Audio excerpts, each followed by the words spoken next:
তো আল্লাহ বলেন ইন্নাকা কাদিফান ইলা রাব্বিকা কাদহান ফামুলাকি, হে মানুষ তুমি তোমার রবের কাছে পৌঁছা পর্যন্ত কঠোর পরিশ্রম করতে হবে, তারপরে তুমি তোমার রবের সাক্ষাৎ পাবে।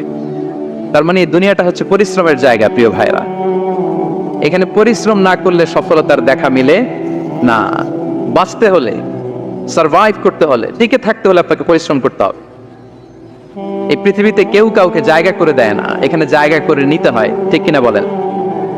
আপনি যদি পরিশ্রম করেন, পরিশ্রমে যে ঘাম ঝরে শরীর থেকে, পরিশ্রমের ঘামে জন্ম নেয় সফলতার বীজ। আপনি যখন হাড় ভাঙা পরিশ্রম করবেন, এই পরিশ্রমের যে লোনা পানি বেরোবে, যে ঘাম বেরোবে, এই ঘামেই জন্ম নেয় সফলতার বীজ।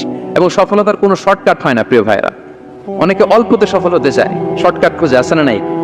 না, সফলতার জন্য আপনাকে লং কাটে যেতে হবে। ওখানে কোনো লিফট থাকে না, সিঁড়ি বেয়ে উঠতে হয়। অনেকে চায় যে সফলতার লিফটে উঠবো,